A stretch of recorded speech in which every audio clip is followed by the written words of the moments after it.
반갑습니다. 빵식이TV 빵식입니다. 자, 여러분, 거짓말을 하는 사람들을 보시면요, 말이 많고 말이 자주 바뀌어요. 그럴 수밖에 없습니다. 그 반대로 진실을, 팩트를 말하는 사람은요, 말을 바꿀 필요가 없다라는 거.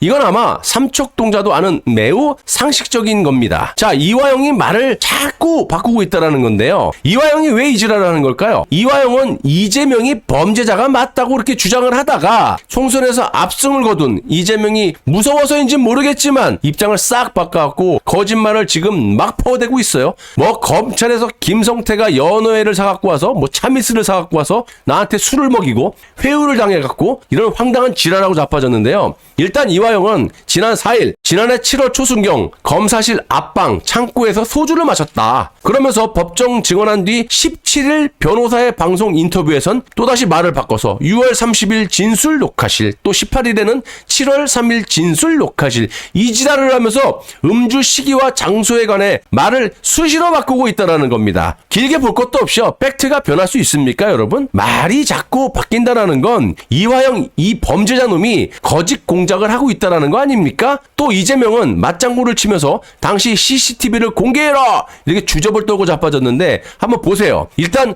검찰의 음식과 술을 반입한다는 건 있을 수 없는 일입니다. 그렇게 하지 못합니다. 이화영 이놈이 거짓말하고 있다는 게 오후 5시 이후에 술을 마셨다고 하지 않았습니까? 그런데 검찰의 출정 일지를 보시면 이미 이화영이 검찰청을 떠난 그런 상황이었다라는 거예요. 누가 먹은 거야, 임마? 그러니까 논리적으로 말이 안 맞다 보니 이렇게 말을 자꾸 바꾸는 겁니다. 그리고 팩트는 당시 이화영과 함께 검찰청에 입회했던 변호사의 폭로. 변호사조차도 그런 일은 있을 수도 없고요. 그런 적이 없습니다. 이렇게 수원지검에서 밝힌 바가 있는데 정말 황당한 짓거리를 또 합니다. 이재명하고 이 이화영 측이. 당시 민주당 법률위원회 소속으로 이화영 피고인의 수사에 참여한 변호사가 설주환이 유일한데, 이 설주환이라는 변호사는 전남 순천 출신의 변호사고요. 당시 그 자리에 있었으니까 다 알 거 아닙니까? 그런 일은 있을 수도 없고 있지도 않았다고 말을 하니까 이 설주환 변호사를 마치 사기를 치고 거짓말을 하고 있는 사람인 것처럼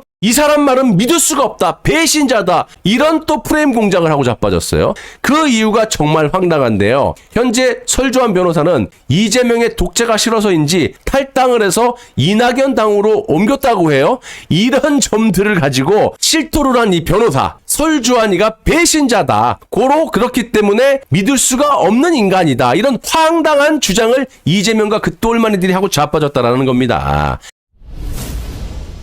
아니, 이화영과 이재명의 주장은 말도 안 되지만요, 설사 연어 안주하고 술을 가져왔다 칩시다. 검찰 조사받으면서 술을 처먹는 이화영, 너는 제정신이냐? 아무튼 민주당 놈들이 총선 승리를 하더만 예상대로 지들 마음대로 하고 자빠졌어요. 자, 이런 말도 안 되는 범죄자 이화영의 주장을 떠받들고 자빠졌다라는 건데요, 국정조사와 특검을 밀어붙이겠다라는 건데 이 김에 그냥 죄다 특검이냐? 그리고 쌍방울 대북 송금은 명백한 증거도 있고 삼척 동자도 알아, 이놈아. 우리 아들도 할 거다. 뭐가 조작이라는 거야 도대체? 아가리로만 떠들지 말고 증거를 내밀으란 말이야. 지들이 범죄를 저지른 건 싹 다 조작이고, 박근혜 대통령 탄핵 과정에서 벌어진 조작 날조들은 아가리를 딱 쳐닫고 있고, 뭐 그것 때문에 니네들이 이득을 본 게 한두 개가 아니겠어? 그거 터지면 니들의 어쨌든 위법이라든지 그런 꼼수들이 다 드러나니까 아가리를 쳐닫고 있는 거지. 이재명이 아무리 이런 지랄을 하더라도요, 감옥에 안 갈래야 안 갈 수가 없다라는 것이 이재명이 말도 안 되는 짓거리를 하니까 검찰에서 빡이 도는 건지 모르겠어요. 1년 3개월 만에 김만배와 돈 거래를 한 언론인들에 대해 압수수색을 진행했다라는 겁니다. 대장동 사업과 이재명 전 성남시장의 우호적인 보도를 해달라는 청탁과 함께 금전 거래가 이루어졌다라는 건데요.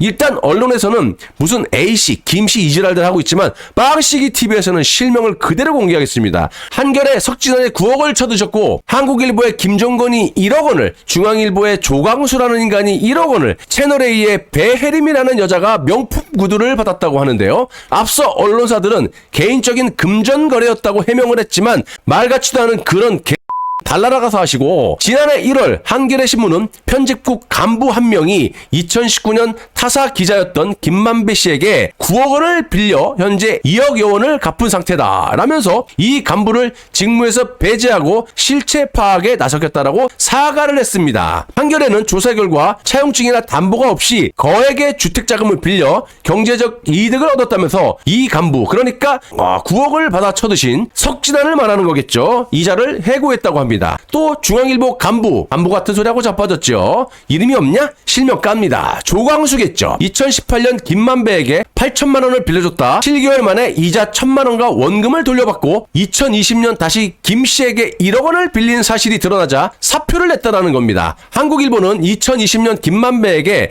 주택자금 1억 원을 빌렸다가 대장동 사건이 알려지자 터지자 급하게 이자를 지급한 사실이 밝혀진 간부가 뭐? 이름 김종곤이죠. 이자를 해고했습니다. 검찰은 대장동 본건이 마무리가 되면서 순차적으로 의혹들을 수사하고 있다 이렇게 설명을 하고 있듯이 완벽하게 공소장을 작성 기소해서 이재명을 감옥에 쳐넣는 작업을 하고 있다라는 거고요. 이재명은 대장동, 백형동 같은 굵직굵직한, 한마디로 이번에 들어가면 죽을 때까지 못 나오는 그런 범죄 수사를 받고 있는 자고, 무엇보다도 조만간 위증, 허위사실 공표, 선거법 위반 등으로 일단 배지가 떨어져 나가면서 당대표직에서 쫓겨날 판이라는 겁니다. 그렇게 되면 어떻게 됐어요? 이제 야인이 되면 힘 다 빠지고 검찰에서 확 목덜미를 잡아 들어가! 나오지 마! 아무튼 이렇게 되니까 총선에서 대승을 거두고도 옆에 주변인들은, 당선된 사람들은 막 난리가 났어. 근데 이재명은 표정이 어때요? 무슨 지가 싼 똥을 아가리에다 쳐는 것처럼 말이야, 똥 씹은 얼굴로 오만 인상을 찌푸릴 수밖에 없었던 거고요. 상황이 이렇게 되다 보니까 이화영과 함께 야 이거라도 한번 해보자 말이 되든 안 되든 검찰에서 술을 먹여갖고 마치 이재명의 죄가 조작된 것처럼 말도 안 되는 멍멍이 짓거리를 하고 자빠졌다라는 소식을 여러분들께 전해드리면서 마무리하도록 하겠습니다. 죄가 있으면 임마 달게 받아 임마, 개수작 부리지 말고.